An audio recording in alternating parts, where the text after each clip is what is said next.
बिस्मिल्लाहिर्रहमानिर्रहीम।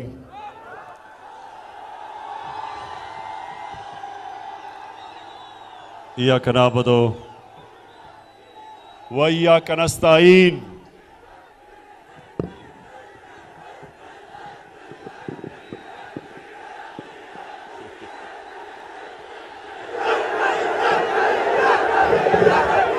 अभी तो तकरीर शुरू ही नहीं मैंने की। सबसे पहले उधर इंतजामिया को मैं कहूंगा कि लोग बाहर खड़े हुए हैं, उनको अंदर आने दे, दरवाजे आपने बंद किए हुए हैं।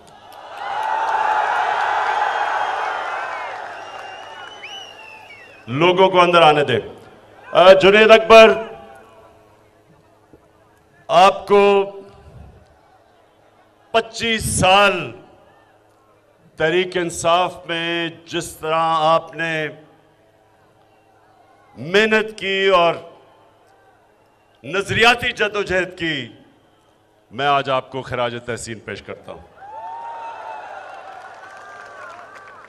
मैं दरगई, अब नौजवानों, आपने आराम से अब मेरी बात सुननी है। मुझे पता है कि 11 बजे से आप यहां आए हुए हैं और मैं महमूद खान आपको, वजीर आला साहब, आपको यह कहना चाहता हूं कि आगे से लोगों को सिर्फ तब टाइम दें, 1 घंटा पहले टाइम दें, ताकि अगर 11 बजे टाइम देना है तो मैं 12 बजे आ जाऊं। इतनी देर लोगों को इंतजार ना करवाएं। अच्छा दरगई, पहले तो आपका बल्दियाती इलेक्शन हो रहा है। इंशाअल्लाह मुझे पूरी तरह उम्मीद है कि दरगई के बाशऊर नौजवान और बुजुर्ग उस जमात के साथ अब चलेंगे जो पाकिस्तान के साथ खड़ी है, जो इस मुल्क की एक आजाद फॉरेन पॉलिसी के साथ खड़ी है और जो चोरों के साथ के खिलाफ खड़ी है। इंशाअल्लाह वो चलेंगे, मुझे पूरा यकीन है। लेकिन नौजवानों, आज जो अहम आज मैं बात करने आया हूं, और आपने बड़ी गौर से आज मेरी बात सुननी है, क्योंकि कभी कभी कौमों की जिंदगी में फैसला कुन वक्त आता है जब कौम के सामने 2 रास्ते आ जाते हैं। मेरे पाकिस्तान के नौजवानों, हम नमाज में सिर्फ एक चीज मांगते हैं। नौजवानों, हम अजान में सिर्फ अल्लाह से एक चीज मांगते हैं कि अल्लाह उनके रास्ते पे लगा जिनको तूने नेमतें बख्शी हैं, उनके रास्ते पे ना लगा जो अपने तबाही के रास्ते पे चले गए। हमारे सामने भी अब 2 रास्ते आ गए हैं। एक तरफ पाकिस्तान के बड़े बड़े नामवर डाकू, वो सब इकट्ठे हो गए हैं।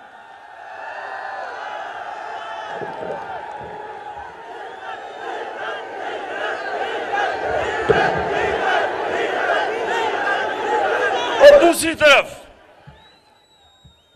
तरफ वो लोग हैं जिन्होंने 25 साल इन डाकुओं के खिलाफ जद्दोजहद की है। मुल्क पे फैसला कुन वक्त आ गया। इन डाकुओं ने जमा होके, इकट्ठे होके, चोरी का पैसा जमा करके हमारे एमएनएज, उनके जमीर की कीमत लगा दी है। उनको खरीदने की कोशिश कर रहे हैं। उनको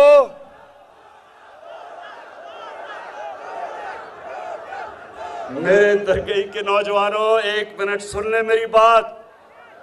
लोटे में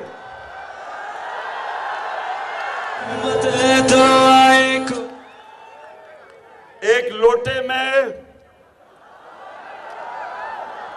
फिर से सुन ले, एक होता है लोटा और एक होता है जमीर फरोश जो अपना जमीर बेचता है। इनमें फर्क होता है। जो लोटा होता है ना, वो जिधर इक्तदार होता है उधर उसका मुंह चला जाता है,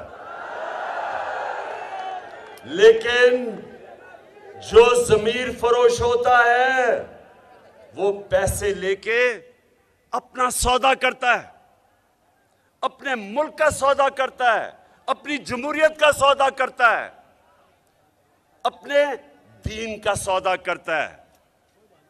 और उसका दीन जो भी दीन हो,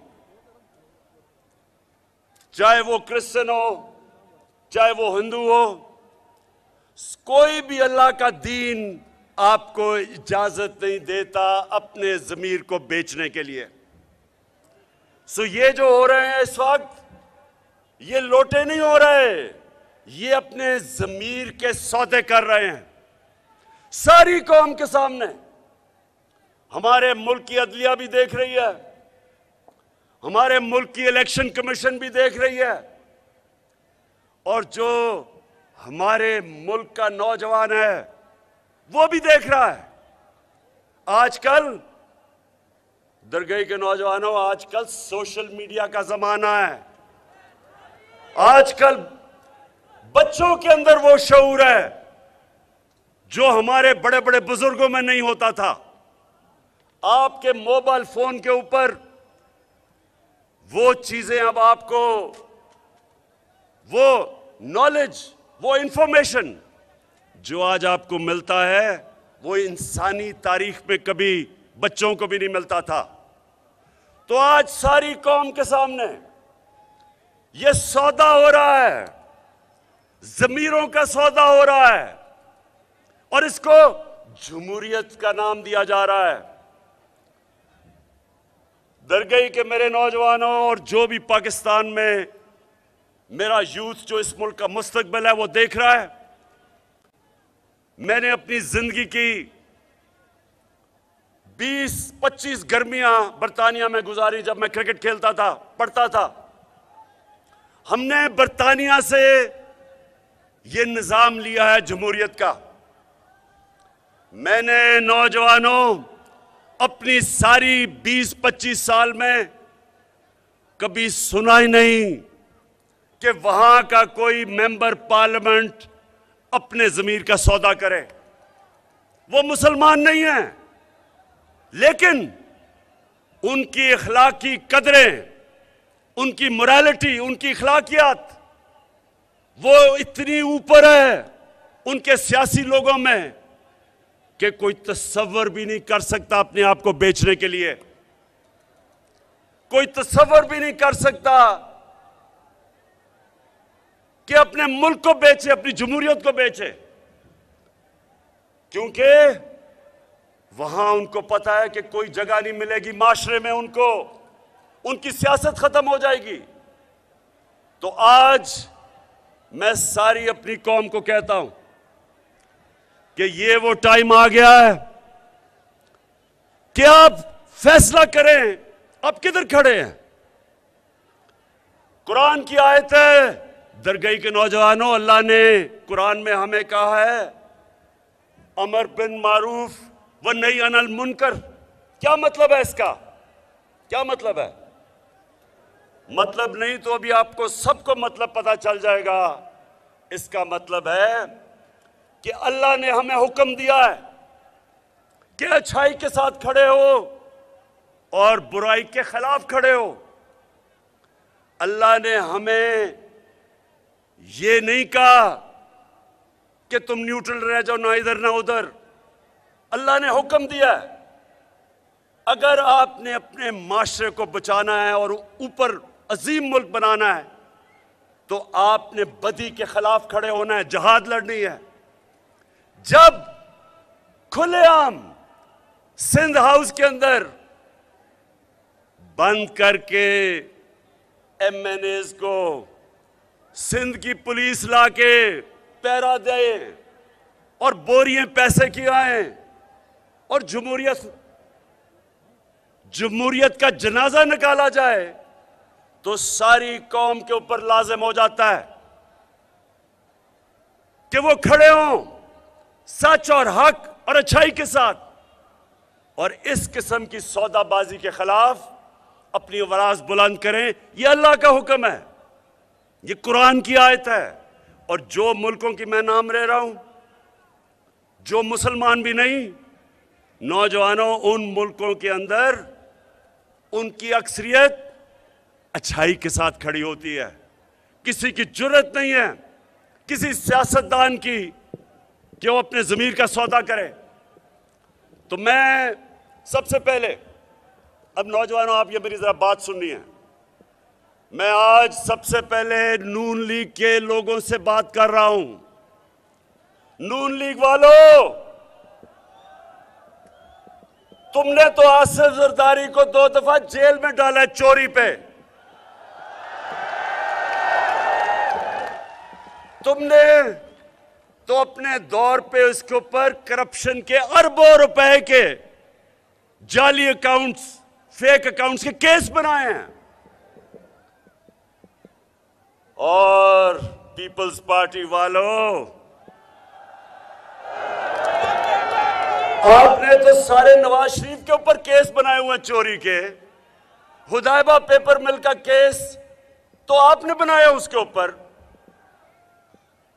आपने, आपके जमाने में जब ये 2008 से 2018 तक जब जो 2 चोरों की हुकूमत थी, तो आपने तो एक दूसरे के ऊपर केसेस बनाए थे। तब तो ये चोर थे। और शहबाज शरीफ, आपने जब पेट फाड़ के जरदारी का पैसा निकालना था तो वो चोरी का पैसा था ना। और फिर फजल रहमान, जरा मुझे आप आज जवाब दें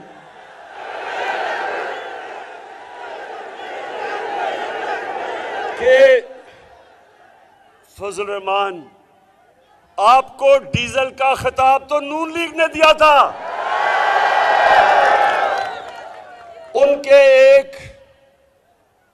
रंगबाज, उसको मैं कहता हूं, बड़ा करप्ट आदमी है, बड़ी बड़ी बढ़के मारता है, उसने आपको डीजल इसलिए कहा था कि उसने कहा आपने पीपल्स पार्टी की हुकूमत से डीजल के परमिट लेके बेचे थे। और आपके ऊपर जो ये शोहदा की जमीन पे आपने कब्जा किया, नैब का केस, वो तो नून लीग के दौर में आपका बना था।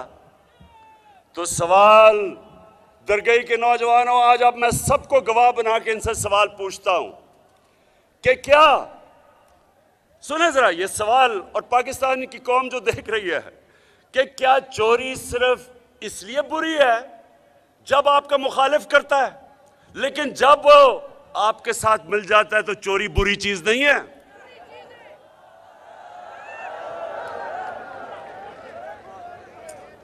इसका मतलब, अब मैं आप सबको जो अगली बात कहता हूं, इन तीनों जमातों को, ये 3 स्टूजेस को, अभी मैं बताऊंगा 3 स्टूजेस मैं इनको क्यों कहता हूं।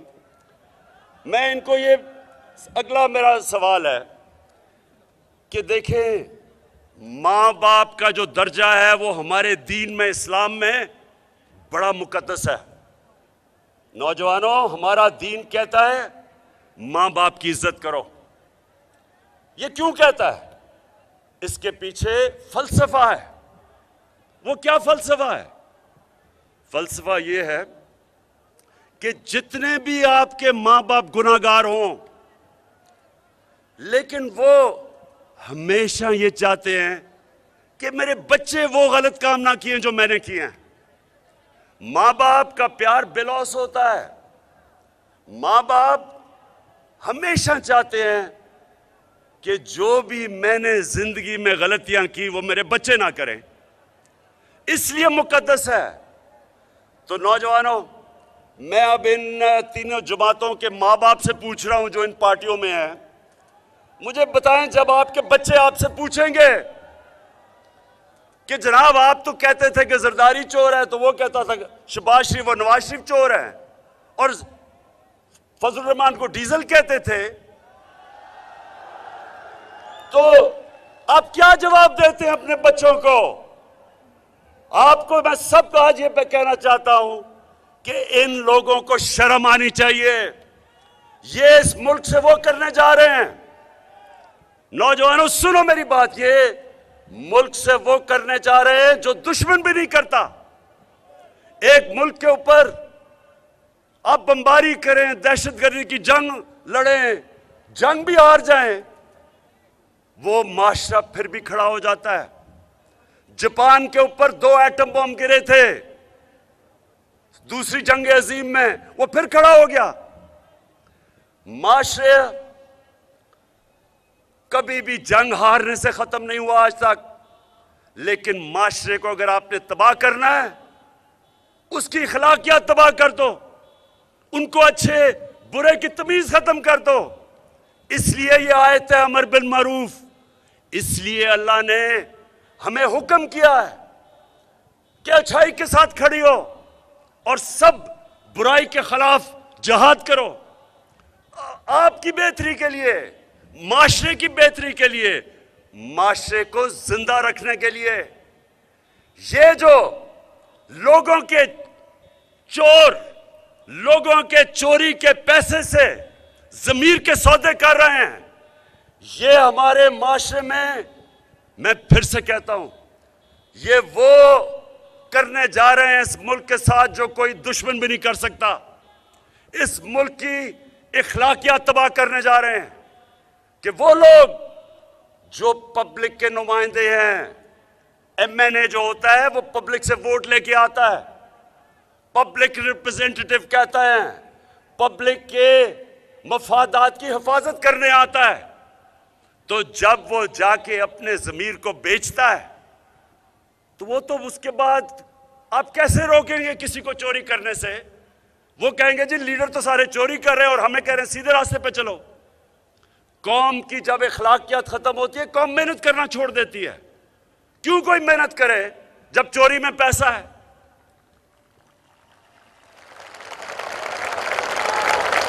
चलो चलो इमरान के साथ, चलो चलो इमरान के साथ, चलो चलो। मैं अब आज दरगई आपके सामने अपने जो एमएनएज जिनको ये करोड़ों रुपए दे के, रिश्वत दे के खरीदने की कोशिश कर रहे हैं, मैं अब उनसे मुखातिब हूं। देखो, मेरे जो गलती कर बैठे एमएनएज, देखें एक पार्टी का सरबरा आपकी बाप की तरह होता है।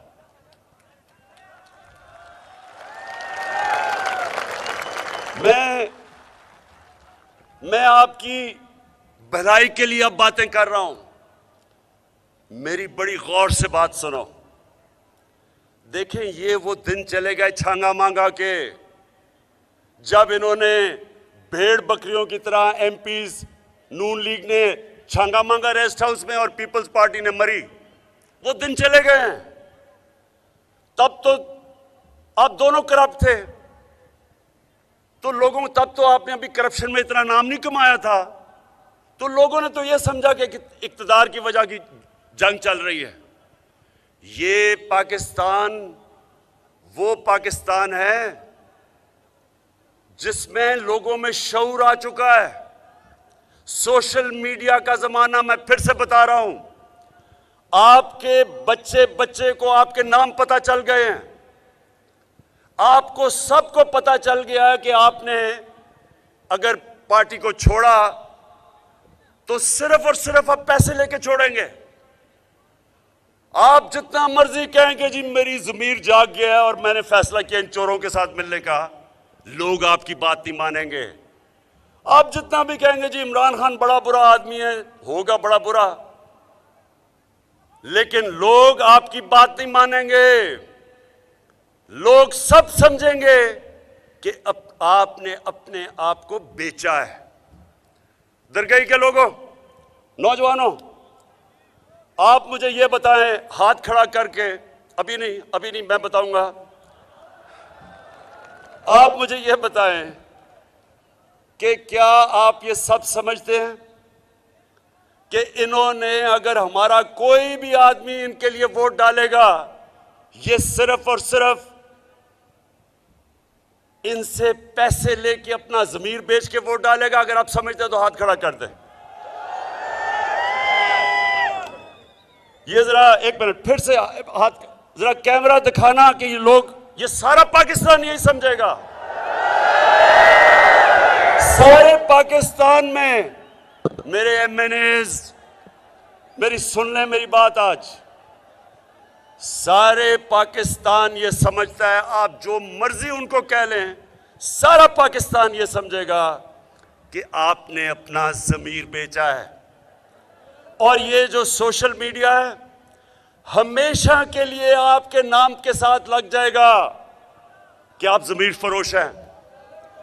आपके लिए शादियों में जाना मुश्किल हो जाएगा। आपके बच्चों से लोग शादियां नहीं करेंगे। स्कूल के अंदर आपके बच्चों से बुरा भला का मजाक करेंगे, बुरा भला कहेंगे।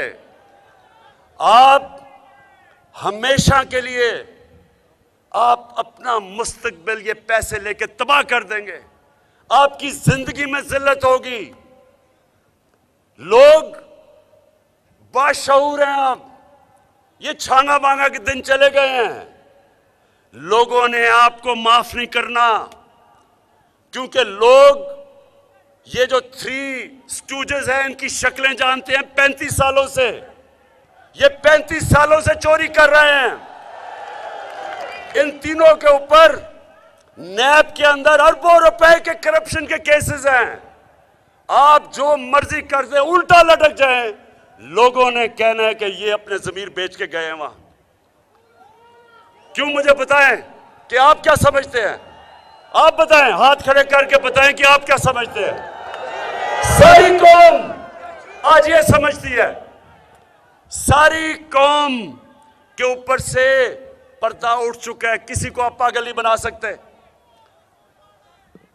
तो इसलिए मेरे जो एमएनएज गलती कर बैठे हैं, आज मैं आपको पैगाम दे रहा हूं कि मैं आपको माफ कर दूंगा, वापस आ जाए।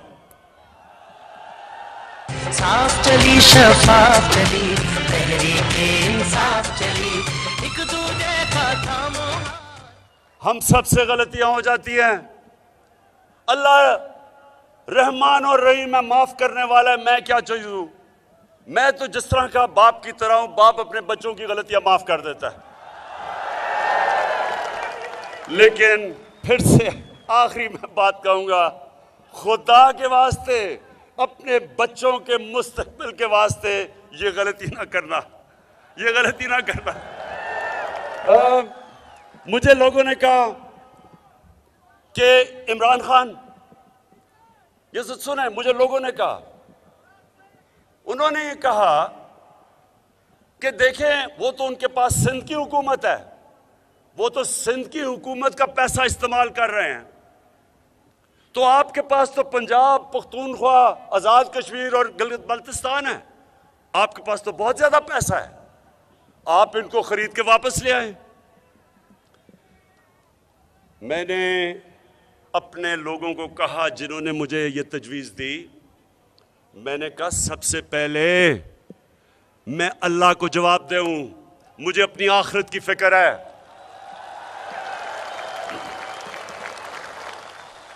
अवाम का पैसा चोरी करके, यानी अवाम का पैसा जो होता है ना, गवर्नमेंट का पैसा होता है, आपका पैसा, ये ऐसे ही है कि मैं पख्तूनख्वा के लोगों का पैसा इस्तेमाल करके और अपनी गवर्नमेंट बचाऊं।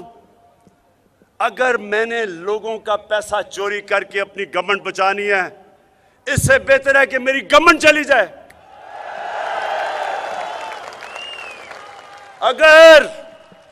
अगर मैंने अपने ज़मीर का सौदा करके रिश्वत देनी है एमएनएस को, मैं लानत भेजता हूं ऐसी हुकूमत को। और ये दरगई, जरा ये सुने,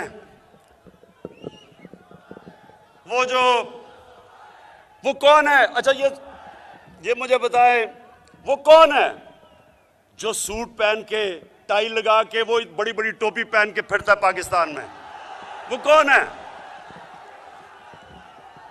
ये वो है? नहीं, ये डीजल नहीं है, ये वो आदमी है। सुने जरा, ये इसने मुझे तजवीज दी है। सुने जरा, इस बेशरम ने मुझे तजवीज दी है कि इमरान खान आपको एब्सोल्युटली नॉट नहीं कहना चाहिए था। इसके बेटे ने भी ये तजवीज दी है। और फिर इसने कहा है, दरगई में नौजवानों, बेशर्मी की इंतहा देखो। कहता है कि यूरोपियन यूनियन के एम्बेसडर्स ने उनकी आपको तनकीद भी करनी चाहिए थी। जरा शहबाज शरीफ और आपके बेटे और वो जो उधर बैठा हुआ है डरपोक, झूठा मुजरिम, डरपोक और झूठा, और अरबों रुपए की प्रॉपर्टीज में बाहर बैठा हुआ है, जरा सुन लो मेरी बात। मुझे यह बताओ कि मैंने एब्सोल्युटली नॉट किस बात पे किया था?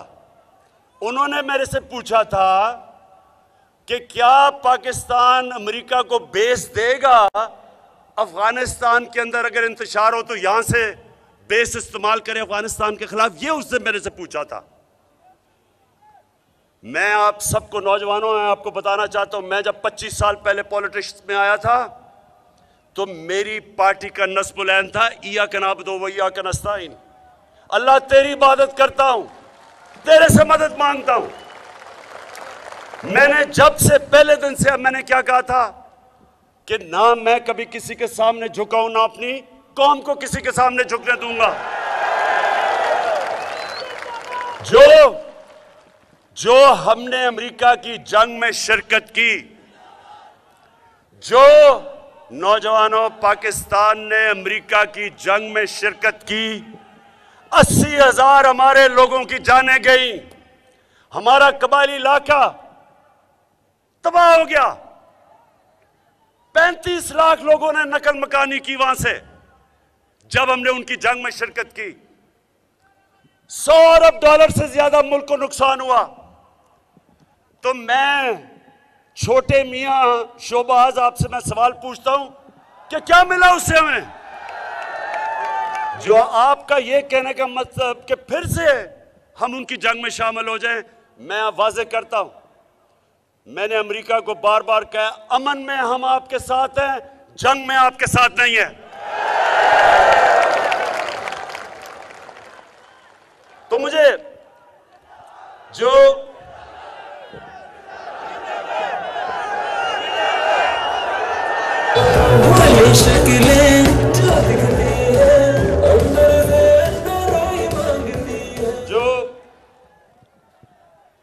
शहबाज शरीफ ने यूरोपियन यूनियन की बात की, एम्बेसडर्स की, जरा गौर से सुन लें।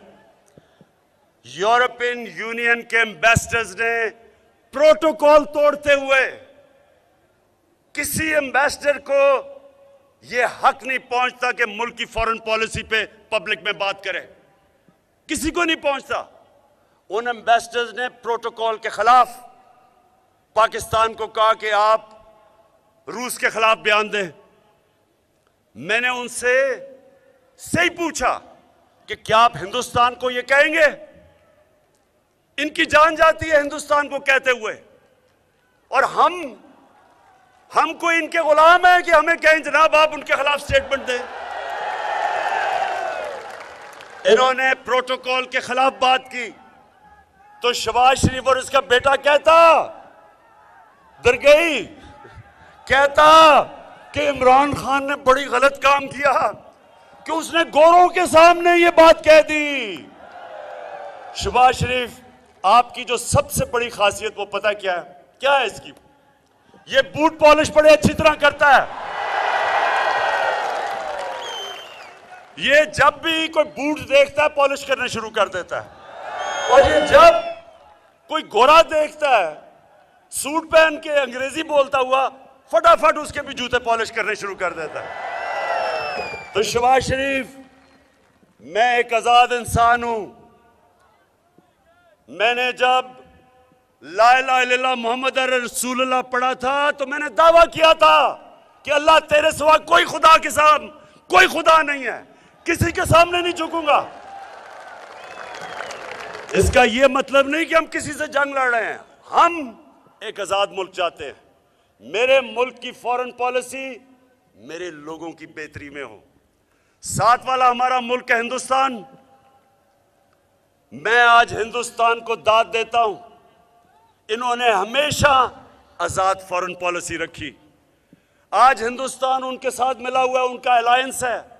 क्वाड के अंदर अमेरिका का अलायंस की हुई है और अपने आप को वो कहता है मैं न्यूट्रल हूं। रूस से तेल मंगवा रहा है जबकि सैंक्शंस लगी हुई हैं, क्योंकि हिंदुस्तान की पॉलिसी अपने लोगों की बेहतरी के लिए है।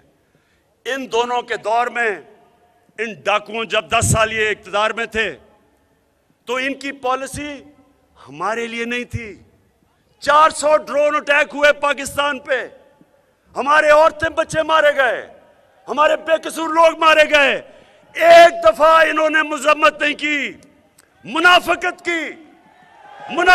की। अमेरिकनों को कहा कि आप ड्रोन मारी जाओ और हुकूमत से एक स्टेटमेंट आया हम मजम्मत करते हैं। मुनाफिक, पैसे की पूजा करने वाले, इनके पैसे पड़े हुए हैं मुल्क से बाहर।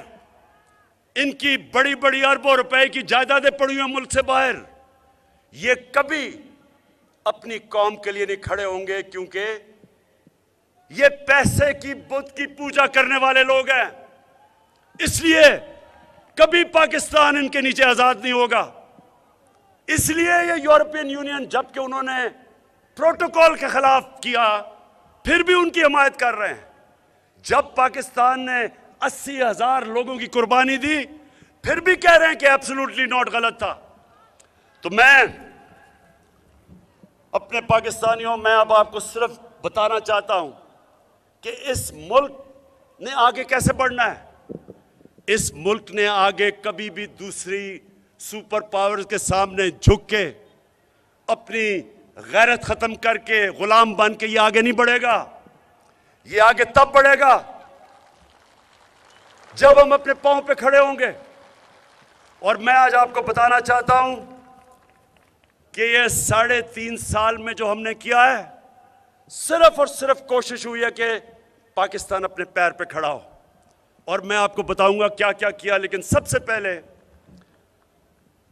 लोग कहते हैं जी आपने क्या किया 3.5 साल में।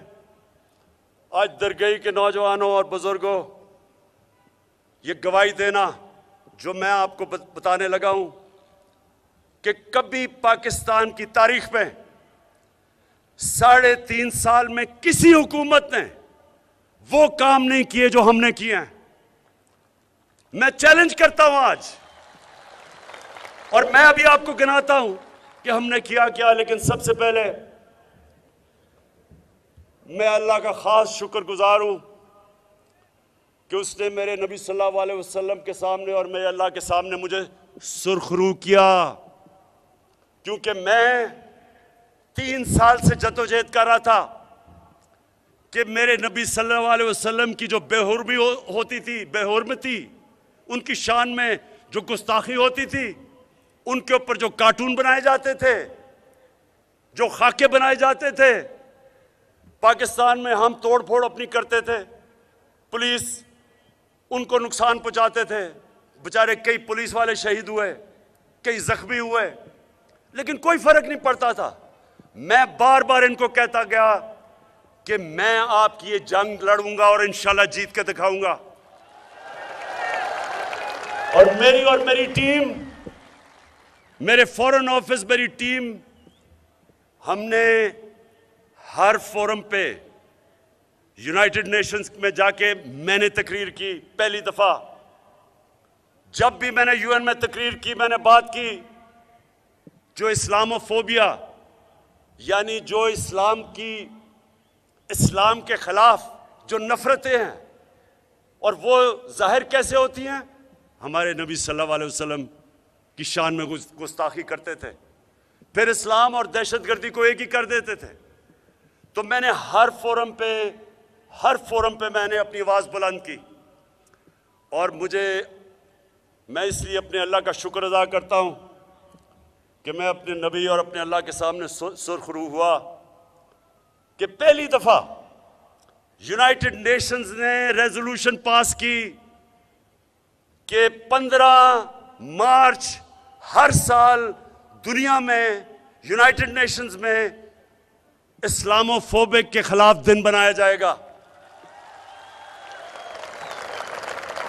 मैं अब ये सवाल पूछता हूं, फजल रहमान 30 साल से आप दीन के नाम सियासत कर रहे हैं। मुझे बताएं कि कभी आप इसके करीब भी पहुंचे? कभी आपने बाहर जाके बात की? मुझे ये दोनों जमातों के सरबराह बताएं कि 30 साल से आपको मौके मिले यूनाइटेड नेशंस में जाके बात करें जो मुसलमानों पे जुल्म हो रहा है। कभी आपके मुंह से इस्लाम का भी नाम निकला? नहीं निकलना था, क्योंकि आपको खौफ है कि वो आपको कोई इंतहा पसंद ना बना दें। ये कभी वो लोग जो कि अपने पैसे की बाहर रखे हुए पैसे उनकी फिक्र करते हैं, कभी नहीं कर सकते थे। तो मुझे सबसे पहले तो इसका है कि मैं अल्लाह का शुक्र अदा करता हूं कि हमारी तारीख में पहली दफा यूनाइटेड नेशंस के अंदर हमने केस लड़ा, सिर्फ पाकिस्तान का नहीं, 55 से ज्यादा मुसलमानों का, तकरीबन 1.5 अरब दुनिया में मुसलमान हैं। हम पाकिस्तानियों ने केस लड़ा और हमने मुसलमानों का केस जीता। दूसरी चीज कोरोना सारी दुनिया में आया, सबसे बड़ा, एक सदी में सबसे बड़ा दुनिया का बुरान था।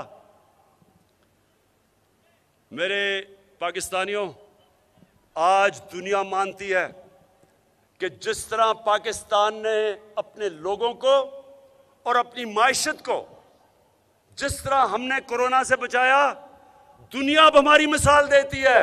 दुनिया में 3 मुल्कों में सबसे बेहतर हमारी पॉलिसीज थी। अब मैं सिर्फ आपको बताना चाहता हूं कि पाकिस्तान अपने पैर पे कैसे खड़ा हो रहा है। पाकिस्तान तब अपने पैर पे खड़ा होगा जब हमारी आमदनी बढ़ेगी, हम अपने खर्चों को खुद अपनी आमदनी से पूरा कर सकेंगे, हमें कर्जे मांगने की जरूरत नहीं पड़ेगी। तो उस रास्ते पे 3.5 साल में आपका मुल्क निकल चुका है। किसी ने वो नहीं किया 3.5 साल में। और मैं आज अपने जितने मेरे मीडिया के लोग हैं, मैं आज अपने मीडिया के लोगों से भी पहले ये बताने से पहले बात करना चाहता हूं कि देखिए, मीडिया का बहुत बड़ा रोल होता है जमहूरियत में। मीडिया का काम होता है लोगों को शऊर पैदा करे। अमर बिल मारूफ सबसे ज्यादा जरूरत और जिम्मेदारी मीडिया की होती है कि अच्छाई के साथ खड़े हों और बुराई के खिलाफ अपनी आवाज बुलंद करें। मुझे अफसोस से कहना पड़ता है कि मीडिया में कई मीडिया हाउसेस के ऊपर पैसा चल रहा है और कईयों के ऊपर बाहर से पैसा चल रहा है। और मैं आप पाकिस्तानी अवाम पे छोड़ दूंगा कि खुद जब आप ये मीडिया को देखेंगे तो ये वो डाकुओं के साथ खड़े हुए हैं जो जमहूरियत का जनाजा निकाल रहे हैं। क्या ये है कोई बाहर की कुव्वत अगर गिराना चाहे पाकिस्तान में तो कितना आसान है, 20 लोगों के जमीन खरीद ले, गवर्नमेंट गिर गई। तो ये मीडिया में आपसे सवाल पूछता हूं कि वो जो लोग इनके साथ खड़े हैं, इन चोरों के साथ, आप ये समझ जाएं कि कौम आपको देख रही है। ये जो वक्त आया है जिधर दो तरफ खड़ी हो गई है कौम, मीडिया का भी वो फैसला कर रही है कि कौन सा मीडिया बिकाऊ है और कौन सा अपने मुल्क और अपने लोगों के साथ खड़ा है। तो मैं आज मीडिया को कहता हूं, नौजवानों, कभी कोई मुल्क तरक्की नहीं कर सकता जब तक उसकी एक्सपोर्ट्स ना बढ़े। जब तक आप दुनिया को ज्यादा माल बेचेंगे नहीं तो डॉलर कैसे आएंगे। तो सबसे पहले चैलेंज मैं करता हूं, जो पाकिस्तान की एक्सपोर्ट्स हमारे जमाने में बढ़ी हैं, इसका कोई इससे पहले मिसाल नहीं। सारे हमने एक्सपोर्ट्स के रिकॉर्ड तोड़ दिए हैं, तारीखी एक्सपोर्ट्स किए हैं पाकिस्तान में। आपके पास मोबाइल फोन होगा, उसमें गूगल करके देख लें पाकिस्तान की एक्सपोर्ट्स, जो मैं कह रहा हूं वो सच निकलेगा। टैक्सेस होंगे तो आपके ऊपर पैसा खर्च करेंगे। पाकिस्तान की तारीख में सबसे ज्यादा टैक्स हमने इकट्ठा किया है, 6,000 अरब रुपया। कभी से पहले किसी ने इतना टैक्स इकट्ठा नहीं किया। तो यानी कि दौलत में इजाफा हो रहा है। फिर बाहर से जो डॉलर्स हमें भेजते हैं हमारे बैरून मुल्क पाकिस्तानी, इस मुल्क की तारीख में कभी इतना ज्यादा पैसा डॉलर्स बाहर से पाकिस्तान में नहीं आए जो अब आए हैं। Remittance record. फिर सुनते जाएं, ज़राई इस्लाहत हमने की। आज 5 बड़ी जो फसलें हैं पाकिस्तान ने सारे रिकॉर्ड तोड़ दिए हैं। गंदम सबसे ज्यादा रिकॉर्ड, चावल रिकॉर्ड, गन्ना रिकॉर्ड, मकई रिकॉर्ड, आलू रिकॉर्ड, सबसे ज्यादा हमने फसलें किए। ये भी अपने मोबाइल पे चेक कर लें। फिर जो नौजवानों आपका मुस्तकबिल है आईटी में, इंफॉर्मेशन टेक्नोलॉजी में, आज पाकिस्तान में सबसे ज्यादा हमने अपनी आईटी की एक्सपोर्ट्स 75% बढ़वाई है 2 सालों में। और इंशाल्लाह जो टेक्नोलॉजी जोन्स बनाई हैं, ये मुल्क सबसे आगे निकल जाएगा, क्योंकि हमारे पास नौजवान आबादी है। फिर कंस्ट्रक्शन, पाकिस्तान की तारीख में जो हमने कंस्ट्रक्शन में पैसा दिया है, जो उनकी मदद की है, जो सब्सिडी दी है, जो इंसेंटिव, वो कभी पहले नहीं था। उसकी वजह से 1500 अरब रुपए का कंस्ट्रक्शन के अंदर पैसा आया। उसकी वजह से 30 फैक्ट्रियां चलनी शुरू हुई। हमने कंस्ट्रक्शन के साथ साथ बैंकों के साथ मिलकर पहली दफा पाकिस्तान की तारीख में वो लोग जो तनख्वाहदार थे, जो कभी अपना घर नहीं बना सकते थे, पहली दफा पाकिस्तान के बैंक अब पैसे दे रहे हैं आम लोगों को, विल्डर को, किसान को, मजदूर को, तनख्वाहदार तबके को, क्योंकि हुकूमत सब्सिडी दे रही है 30 अरब की। 50 अरब रुपए के अब तक कर्जे दे चुके हैं आम लोगों के लिए। फिर देखें, पाकिस्तान की तारीख में पहली दफा इस्लामाबाद के बाद नया शहर बन रहा है, रावी सिटी।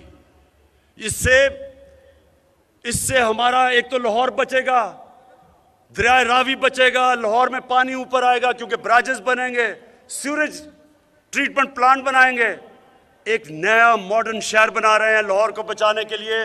ये कभी किसी ने पहले नहीं किया।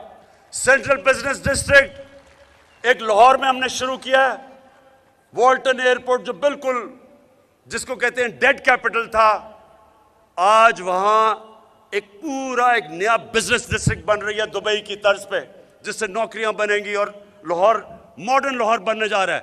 नाला लई प्रोजेक्ट पिंडी को आगे बढ़ाने के लिए, मॉडर्न सिटी बनाने के लिए अगले 2 हफ्ते में नाला लई प्रोजेक्ट अनाउंस करूंगा। उसके बाद नौजवानों ये सुनते जाएं, इंडस्ट्री, मुल्क की दौलत तब बढ़ती है जब इंडस्ट्री बढ़ती है। पहली दफा पाकिस्तान में इंडस्ट्रियल प्रोडक्शन बढ़नी शुरू हुई है। अभी लार्ज स्केल मैन्युफैक्चरिंग इंडस्ट्री में नजर आया है कि हर मुश्किलों के बावजूद पाकिस्तान की इंडस्ट्री तेजी से बढ़ रही है, जिसका मतलब टैक्स बढ़ेंगे, जिसका मतलब नौकरियां आएंगी, जिसका मतलब मुल्क की दौलत में इजाफा होगा। तो ये इसके साथ साथ मैं जो आपको एक सबसे जबरदस्त आज खबर देना चाहता हूं, ये जरा सुने आप।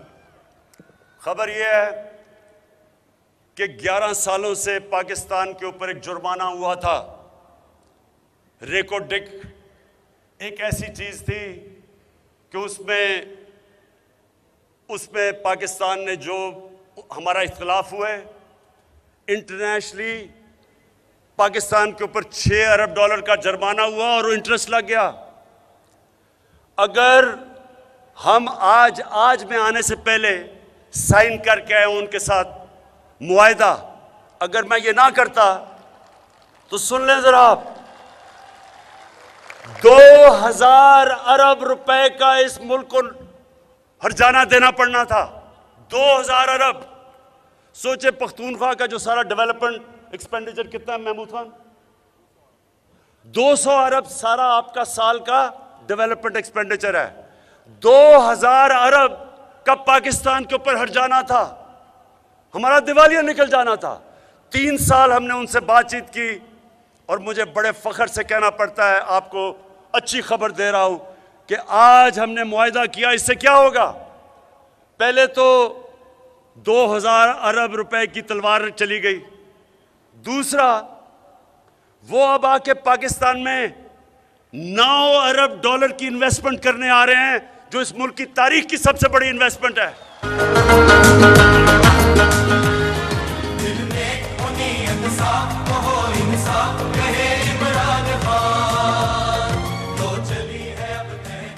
तो ये खास तौर पे आज मैं अपने बलूचिस्तान को खुशखबरी सुनाना चाहता हूं, क्योंकि इससे जो पैसा बलूचिस्तान में आएगा, मुझे खुशी ये है कि बलूचिस्तान पीछे रह गया और अब असल फायदा बलूचिस्तान को होगा।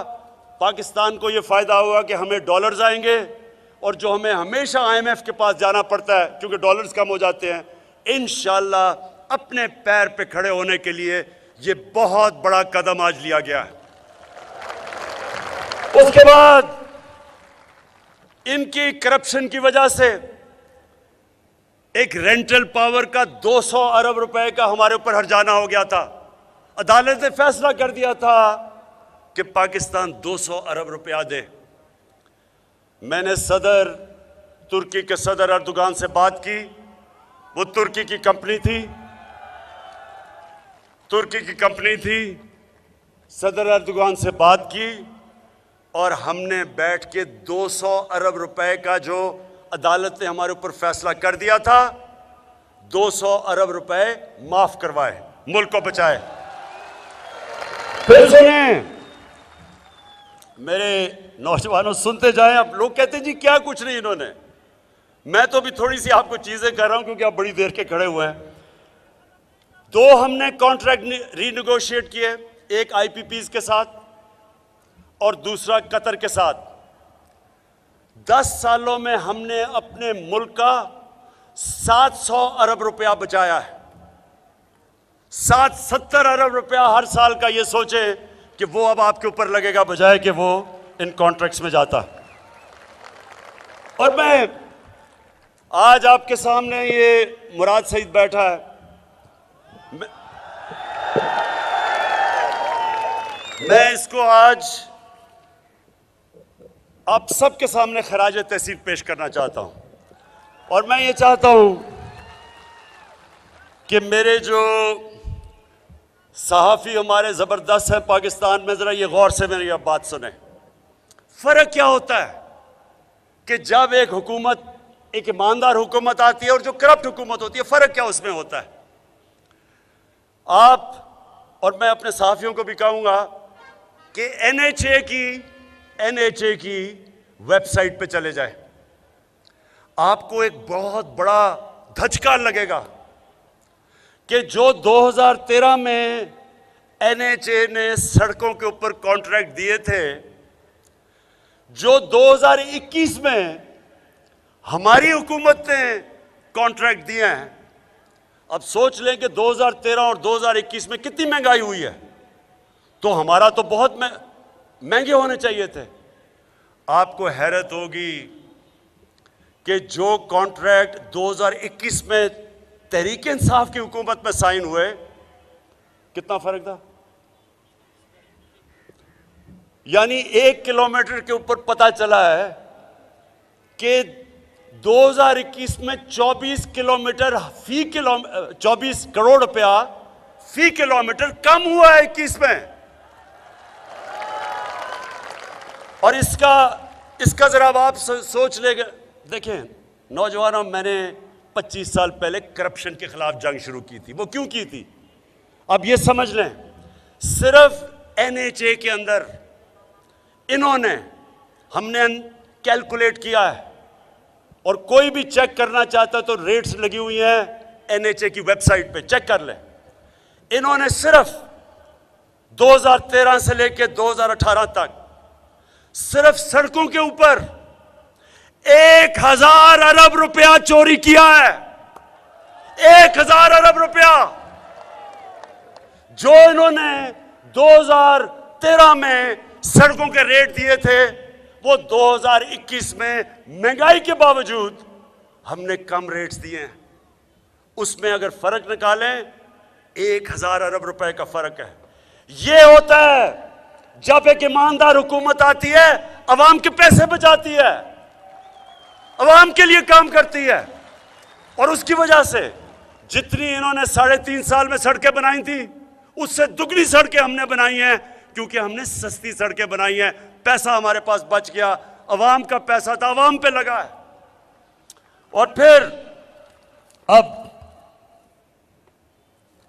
बिजली, एक मिनट जरा ये गौर से सुने, सारी दुनिया में तेल की कीमत ऊपर चली गई, पेट्रोल और मैं नहीं कह रहा, पेट्रोल और अब सारी दुनिया में इनकी कीमत ऊपर गई। पाकिस्तान वो मुल्क है जिसने बजाय 20 रुपए कीमत बढ़ाने के 10 रुपए कीमत कम की। क्यों की? क्योंकि जो हमने ज्यादा टैक्स से पैसा इकट्ठा किया, हमने उससे इस्तेमाल किया अपने अवाम को बोझ कम करने के लिए। आज आप हैरान होंगे, दुबई में जिधर उनकी जमीन से तेल निकलता है, आज पाकिस्तान में जो पेट्रोल है वो दुबई से सस्ता है। हमारा आज जो पेट्रोल है हिंदुस्तान में 70 रुपए ज्यादा महंगा है लीटर, बर्तानिया में 150 रुपए ज्यादा महंगा है। आज पाकिस्तान में 150 रुपए का लीटर है, क्योंकि गवर्नमेंट सब्सिडी कर रही है। हमने टैक्स से पैसा इकट्ठा करके 5 रुपए यूनिट बिजली आपकी कम की है और 10 रुपए पेट्रोल और फजल रबान को कम किया। अच्छा अब आ जाए, मेरा चैलेंज है, मैं खत्म करने लगा हूं। अब मैं सुने जरा सुने नौजवानों, थोड़ा मुझे पता अब 11 बजे के बैठे हुए हैं, सुने जरा। मेरा कोशिश ये थी कि मैं पाकिस्तान को मदीना के रियासत के उसूलों पे खड़ा करूं। फलाई रियासत 25 साल पहले मैंने जब पार्टी शुरू की थी, मैंने कहा था कि इस्लामी फलाई रियासत जो कि मदीना के तर्ज पे थी। आज मेरा दावा है कि इस मुल्क की तारीख में किसी ने अवाम के लिए वो काम नहीं किए जो हमारी हुकूमत ने किए। सबसे पहला हेल्थ कार्ड। हमारे जो ये हुक्मरान थे, ये जब मुंह उठाएं तो चले जाते थे बाहर, चेकअप करवाने के लिए तो बाहर, इलाज बाहर, सारा टब्बर बाहर। हमने आज वो काम किया है जो इन लोगों को कभी पता ही नहीं चल सकता। तो इन्हें तो पता ही नहीं कि पाकिस्तान में अस्पतालों का क्या हाल है, पहली दफा। और ये दुनिया में शायद ही किसी मुल्क में हो। हर खानदान को, जो सूबे हमारे साथ हैं, हर खानदान को 10 लाख रुपए की हेल्थ इंश्योरेंस, लेकिन सिर्फ 10 लाख रुपए की हेल्थ इंश्योरेंस नहीं है। किसी भी नौजवानों किसी भी अस्पताल में जाके अपना इलाज करवा सकते हैं। कभी हमारे मजदूरों ने, किसानों ने, कभी गरीब खानदान ने सोचा था कि महंगे से प्राइवेट हॉस्पिटल में जाके उनका इलाज होगा? आज हो रहा है। आज प्राइवेट अस्पताल में जा रहे हैं हमारे गरीब लोग, क्योंकि पहली दफा इस मुल्क की तारीख में हेल्थ इंश्योरेंस आई है। और ये आप देखते रहे, सबसे ज्यादा जरूरी होती है सेहत। और मैंने अपने लोगों की, जब से मैंने सियासत शुरू की थी, मैं ये चाहता था कि एक दिन सबसे पहले मैं अपने मुल्क के लोगों की सेहत कि मुश्किल वक्त में गरीब खानदान है, घर में बीमारी होगी, बच्चा बीमार है, माँ बाप बीमार हैं, पैसे नहीं हैं। अब किसी को फिक्र नहीं होगी क्योंकि आपके घर में 10 लाख की हेल्थ इंश्योरेंस होगी, कहीं भी जाके अपना इलाज करवा लें। ये सबसे बड़ी हमारी कामयाबी।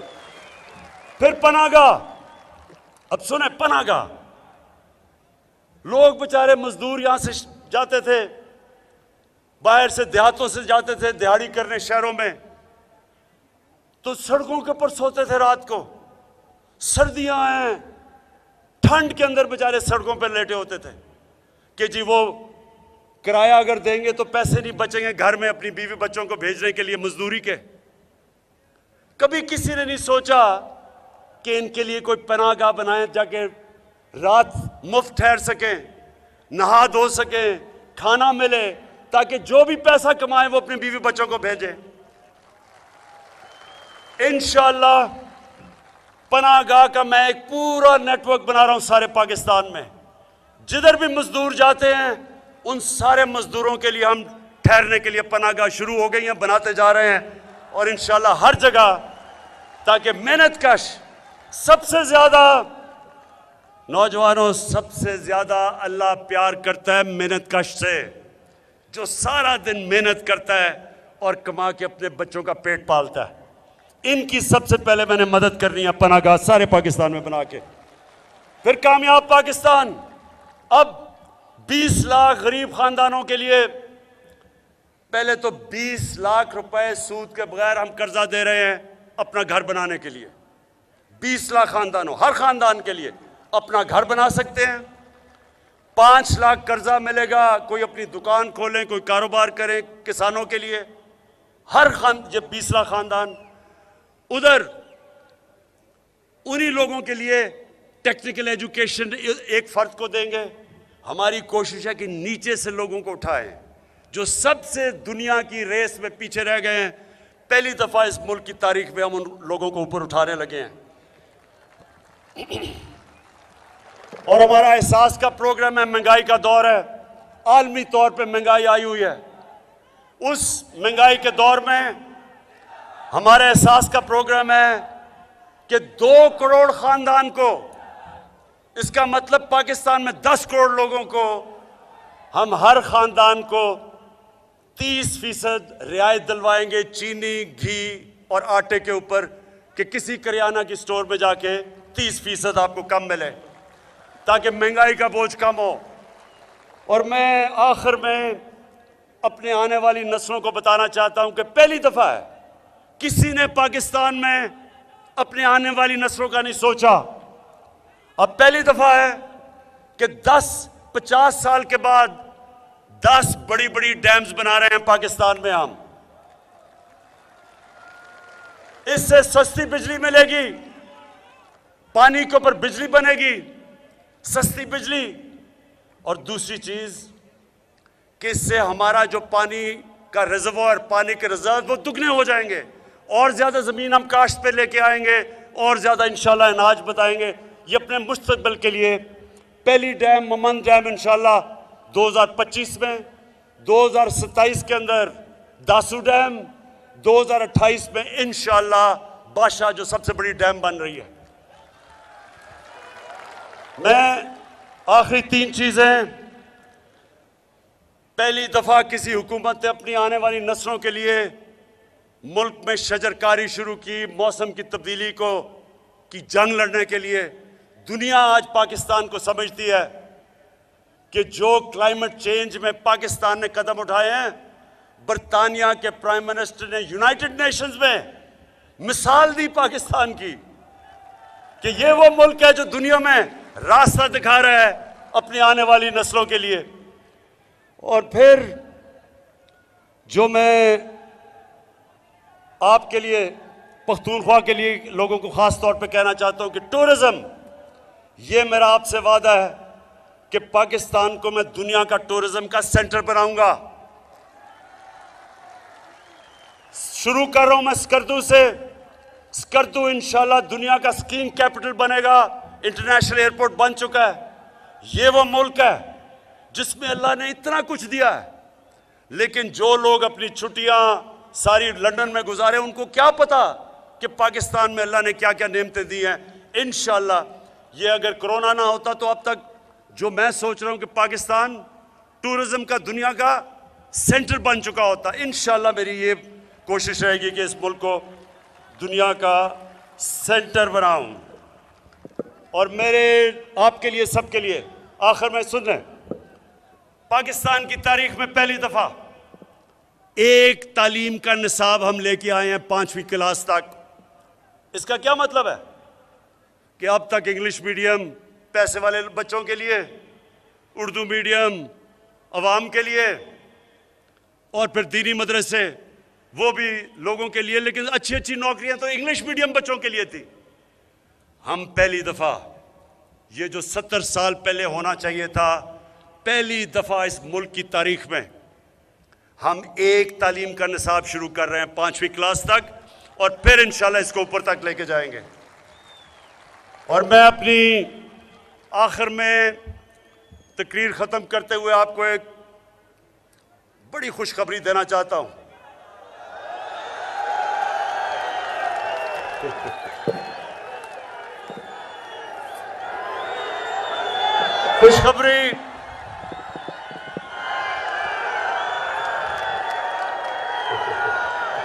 खुशखबरी क्या है? खुशखबरी ये है मेरे नौजवानों। अच्छा नहीं, खुशखबरी बाद में चलाऊंगा, ये पहले बात कर दूं कि मैंने पाकिस्तान में रहमतुल आलमीन अथॉरिटी बनाई है। इसका मकसद कि अपने बच्चों को नबी सल्लल्लाहु अलैहि वसल्लम की सीरत, नबी का रास्ता, नबी की जिंदगी, उससे मैं अपनी कौम के कैरेक्टर को उठाऊं, अपने लोगों को अच्छे और बुरे की तमीज सिखाऊं।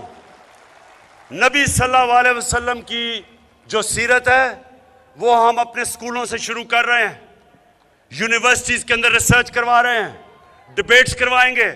मैं सिर्फ एक चीज चाहता हूं कि मेरे मुल्क के नौजवानों को पता हो कि दुनिया का सबसे अजीम लीडर नबी सल्लल्लाहु अलैहि वसल्लम, उसने कैसे इंसानों को तब्दील किया था, उसने कैसे मदीना में इंसानों के कैरेक्टर बदले थे, उसने कैसे इंसानों को तब्दील करके दुनिया की इमामत करवाई थी, उसने कैसे छोटे से लोगों को अजीम लोग बना दिया, उसने कैसे, जो मौलाना रूमी कहते हैं, मौलाना रूमी कहता है नौजवानों,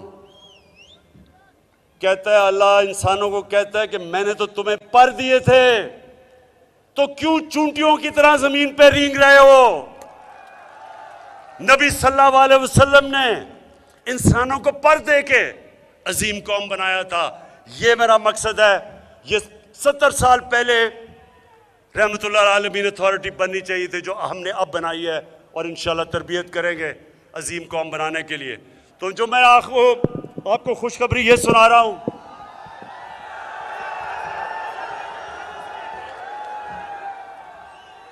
कि ये जो थ्री